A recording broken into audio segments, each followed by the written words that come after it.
In this video, we are going to walk through the basic Metasploit commands lab, and I'm going to try to explain what the commands do, why we run them, and what the results mean. So first, what is Metasploit? Metasploit is a tool that is used in cybersecurity to test systems for weaknesses. You can think of it like a toolbox. Inside the toolbox, there are modules, which are like tools. Some modules are scanners. They check what services are running.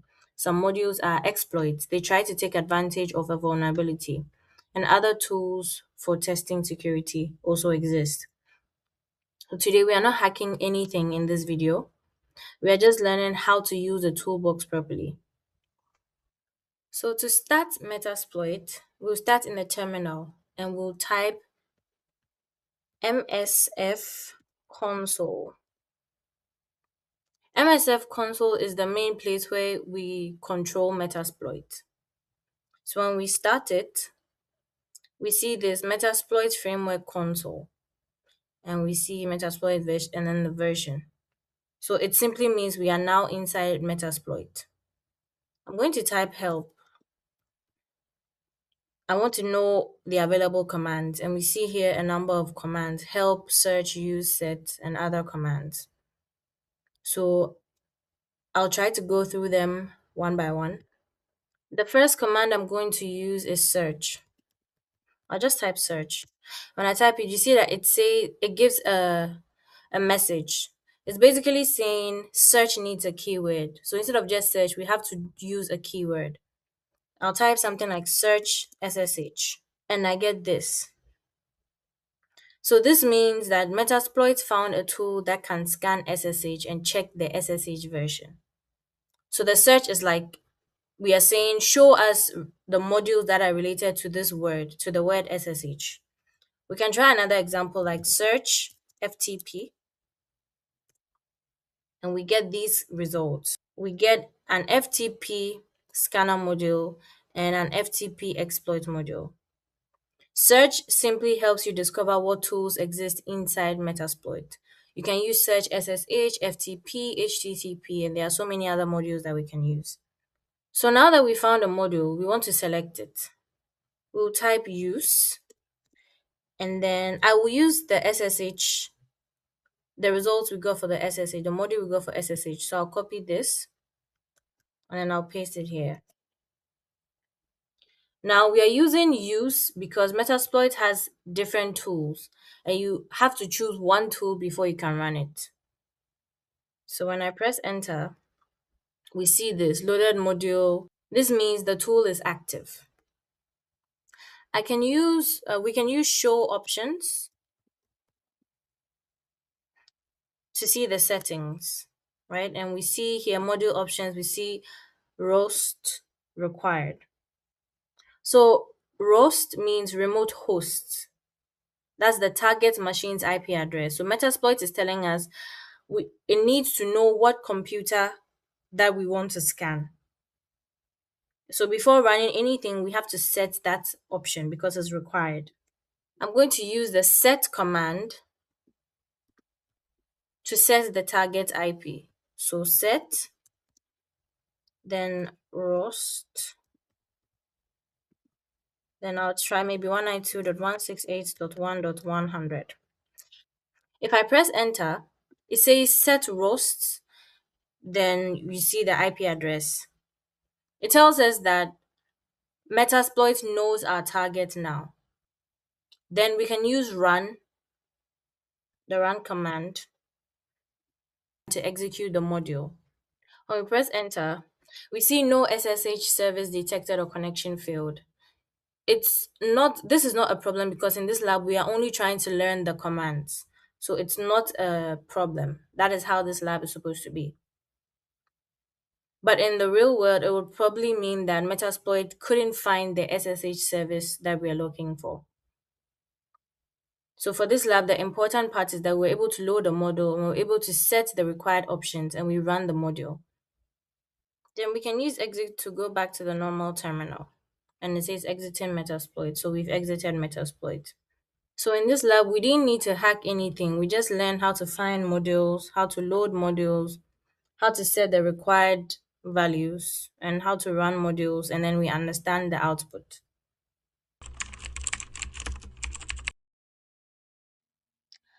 In today's lab, we are working with Metasploit auxiliary models, specifically scanners, and we are going to use them to map an internal network and discover what services are running.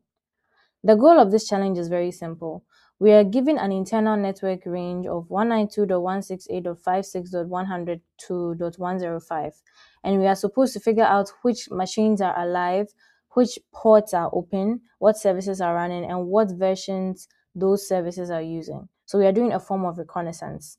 And we remember that before you exploit anything, you have to enumerate. So that's what we'll be doing. First, we'll start by using the msfconsole command to start Metasploit. So Metasploit is like a toolbox, and inside the toolbox there are different modules like scanners or exploits or payloads. For this lab, we'll be using scanners. So as you can see here, once Metasploit has been loaded, we are inside the msfconsole. The next thing we are supposed to do is to look for a module that will scan ports. So we will use search TCP. So what this command does is that it searches Metasploit module database for anything that's related to TCP. And then we see this. So we see auxiliary scanner ports, port scan, and then TCP. And we also see auxiliary DOS TCP SYN flood. This is what we need. We need this TCP scanner. So the next thing we do is to load the scanner, and we'll use the command use, and then I'll copy this line and paste it here. So what this does is that it selects the module so that we can configure it and run it. When we press enter, now Metasploit is ready to use it as the scanner. Now before running any module, we need to check what it needs. So we run show options. And we see ROST required. ROST means remote hosts. So we need to tell Metasploit which IP addresses to scan. So now we have to set the internal range, the target network range. So I'll use set RHOSTS or ROSTs, then 192.168.56.100.2.105. I press enter, and we see here it's been set. Now we have to execute the module, and we use the command run. So when I press run, now from the results, we see here that we see TCP open 3 times. 192.168.56.101 on the port 22. So port 22 is SSH. Then we see here .102 with the port 21. 21 is FTP. And we see 103 with the port 445. 445 is SMB. So now we've mapped our network. We've scanned each IP for open TCP ports, and we've gotten our results. And so we've been able to map the network. We know that .101 is running SSH, .102 is running FTP, and .103 is running SMB. So now we've completed the service discovery. Now finding open ports is good, but finding service versions is better because vulnerabilities depend on versions. So we'll load the SSH version scanner, and we'll use the command use auxiliary scanner SSH underscore version, and we press enter. I typed the wrong command, so I'm going to do it again. Use auxiliary, then I'll just copy this scanner SSH version. Okay, so it loaded the module. Then we'll target the SSH machine. So I'm going to do set RHOSTS 192.168.56.101. Remember here, .101 uses the port 22, which is SSH. So I'm going to press enter, and then I'll run. And it says SSH service detected on 192.168.56.101 on the port 22. And we see open SSH 7.9p1. Now we know the exact SSH version that's running on the machine. And that's important because later we can research if open SSH 7.9p1 has known vulnerabilities. The next thing I'm going to do is to check FTP.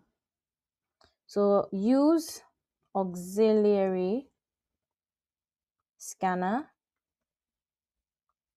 FTP FTP _ press enter, set RHOSTS 192.168.56.102 and then run. FTP service detected on this IP address with this port, and we see this here.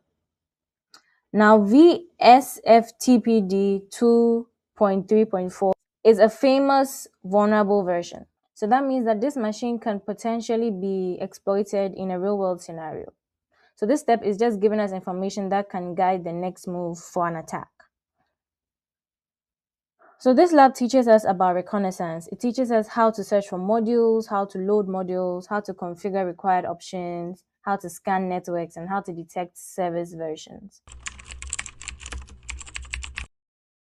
In this video, we are going to be doing the last of the Metasploit labs, which is to exploit with Meterpreter payload.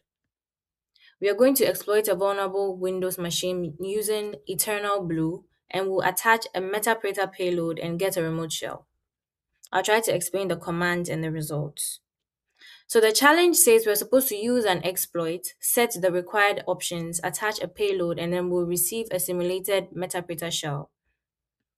Now, if you come here, we see something called EternalBlue. EternalBlue is the nickname for a Windows vulnerability called MS17010. It affects a protocol called SMB, which is Server Message Block. SMB is a protocol that Windows uses for file sharing, printer sharing, and network communication, and it runs on the port 445. Now, EternalBlue allows attackers to send special packets to the port 445 and then execute code remotely. It was used in a ransomware attack in 2017. So in this lab, we are exploiting a Windows machine that is vulnerable to MS17010. In a previous lab, we scanned the network and we found 3 IP addresses: 192.168.56.101.102 and .103, and they were both open on the ports 22, 21, and 445 respectively. Now, since EternalBlue targets SMB, we have to choose the machine with the port 445, and that's 192.168.56.103. First thing we'll do is to launch the Metasploit framework, so msfconsole. And now we have to load the EternalBlue exploit. I'll copy this command and paste it here. So what this does is that it tells Metasploit to prepare this exploit model. And now it has been loaded. The next thing we need to check is what options are required. So I'll type show options, and we see Rust and payload required. Rust means remote host, so it's the target machine. Payload is the code that will execute after exploitation. Now, the next thing we have to do is to set the target. We have to set the vulnerable machine. So set Rust 192.168.56.103. So now Metasploit knows where to send the exploit to. We have to attach a payload. We use the command set payload Windows, Meterpreter, reverse underscore TCP. So with this command, Windows here is the target's operating system. Meterpreter is the remote control shell that we are using. And reverse TCP is that the victim connects back to the attacker. Reverse TCP means instead of us connecting to the victim is going to connect back to us. So this will help us to bypass firewalls. Now, a payload is an exploit that gets you in. It determines what happens after you get in. So you can think of an exploit like breaking a door, and payload is what brings you inside. So without a payload, the exploitation will not do anything useful. I'll press enter and then I'll type run. So we have to run the exploit.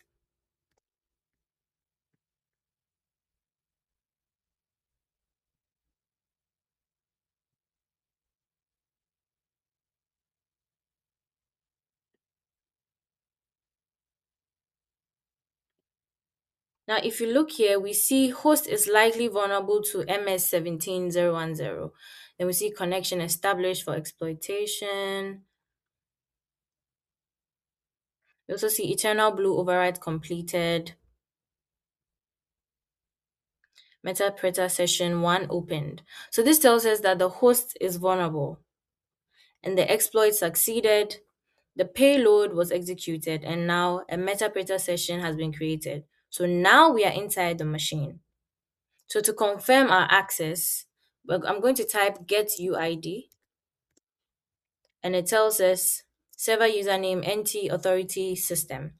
This is the highest privilege level in Windows. That means that we have system level access and the machine has been fully compromised.